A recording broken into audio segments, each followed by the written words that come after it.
ఇప్పుడు మన ఆదాబ్ హైదరాబాద్లో కవిత అరెస్టుకు 100 రోజులు సినిమా విడుదలైతే చూసిన 100 రోజుల సినిమా అన్నట్టు ఇవాళ కవిత కూడా అరెస్ట్ అయ్యి 100 రోజులు అనే ఒక ప్రధాన ఐటమ్ వచ్చింది. 3 నెలలకు పైగా తిహార్ జైలులోనే మగ్గుతున్న కవిత, సొంత బిడ్డను గాలికి వదిలేసిన కేసీఆర్, జైలుకు వెళ్లి పలకరించిన బీఆర్ఎస్ అధినేత కేసీఆర్, ఎన్నికలలో సెంటిమెంట్లు అస్త్రంగా వాడుకున్న వైరం, ప్రజల నుండి స్పందన లేకపోవడంతో మళ్ళీ మౌనం, న్యాయ పోరాటం విషయంలో అంతంతే, కేసీఆర్ వైఖరిపై ఇంటా బయట విమర్శలు.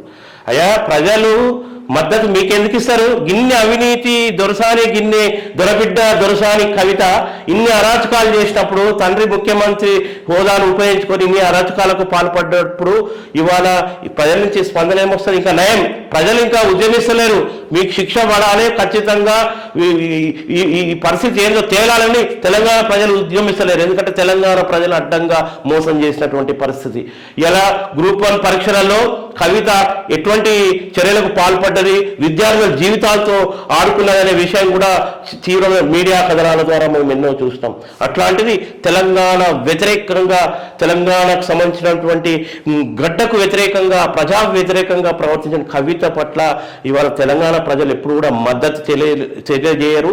తప్పిపోయి కూడా అనకండి, ఎందుకంటే మీ దగ్గర కావాలలాగా పడుండేటటువంటి వాళ్ళు కావచ్చు, ఇంకెవరైనా కావచ్చు, మీ బానిసలు కావచ్చు, బీఆర్ఎస్ బానిసలు కావచ్చు, వాళ్ళు మాత్రమే గొంతెత్తి అంటారు. కానీ తెలంగాణ సమాజం మాత్రం ఎట్టి పరిస్థితుల్లో అయ్యో ఇట్లా జైల్లో పడ్డది, అయ్యో ఇట్లా జరిగిందని అనుకోరు. ఇక 100 రోజులు మన విజయవంతంగా 100 రోజులు పూర్తి చేసుకున్నందుకు మేము, ఎందుకంటే చేసిన తప్పులకు పశ్చాత్తాపం ఖచ్చితంగా అవసరము. తండ్రి ఎందుకు ఏ ముఖం పెట్టుకొని పోతారు? ఒక జాతీయ వార్త అవుతుంది. తిహార్ జైలుకు పోయి బిడ్డను పలకరిస్తే ఒక జాతీయ వార్త అవుతుంది. ఆ జాతీయ వార్తల్లో నా పరువు పోతుందని చెప్పేసి కేసీఆర్ పోతలేడు. అందరు అంటున్నారు అయ్యో బిడ్డను చూడనీకి పోతలేరు, అట్లా పోతలేరు, ఇట్లా బిడ్డను చూడనీకి పోతే పరువు పోతుంది, మొత్తం పరువు పోతుంది. అప్పుడు పెద్ద చర్చ జరుగుతుంది. ఏం చేసిందమ్మా, మరి ఏం వెలుగబెట్టింది ఈ తిహార్ జైల్లో ఉన్నది? ఇవాళ దేశంలోనే పెద్ద జైలు తిహార్ జైలు అంటే. అట్లాంటి జైల్లో ఉన్నది, అందులో గజ దొంగలు ఉంటారు, బందిపోడు దొంగలు ఉంటారు, రాజకీయ ముసుగులో అనేక తప్పులు చేసిన వైట్ కాలర్ నేరస్తులు ఉంటారు. అట్లాంటి జైల్లో ఈమె కూడా ఉంది.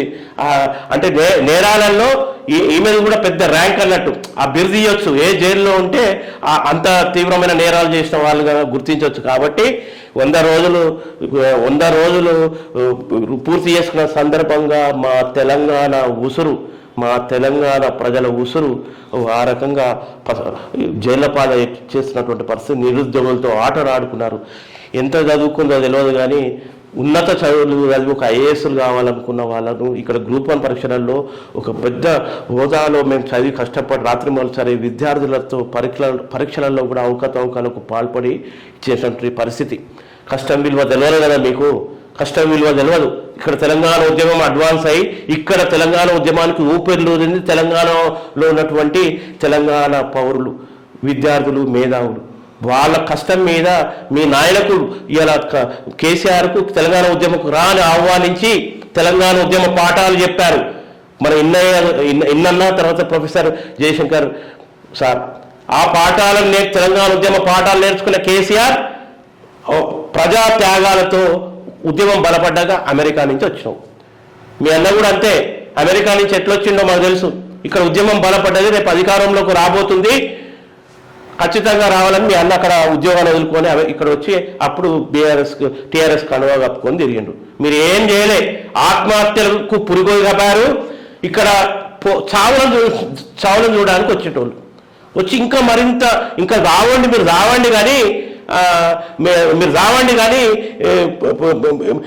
మాకేం సంబంధం లేదన్న రీతిలో పరోక్షంగా వివరించి మా చనిపోయిన విద్యార్థి యువకుల పాడలు చూడడానికి వచ్చి, చావులను చూడడానికి వచ్చినప్పుడు మీరు తెలంగాణ ఉద్యమంలో గంటవరకే.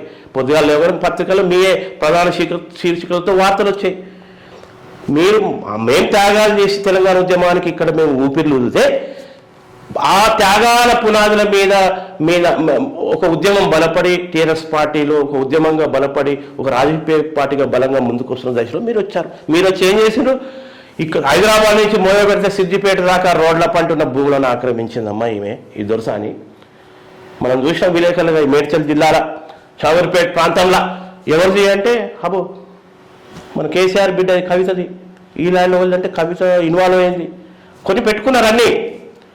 అట్లాంటి వాళ్ళు మా త్యాగాల మీద, తెలంగాణ త్యాగాల మీద, ఇవాళ మా యొక్క తెలంగాణ అమరవీరుల త్యాగాల మీద మీరు ఇంత వైభవాన్ని సంపాదించుకున్నారు. తర్వాత మీకు 100 రోజులు నిన్న సందర్భంగా తెలంగాణ ఉసురు యాదకొస్తుంది. మా ఉసురు తలిగింది కదా, మీ పాపాలకు ప్రత్యామ్నాయంగా తీహార్ జైల్లో ఉన్న మా ఉసురంతా తలిగింది మీకు.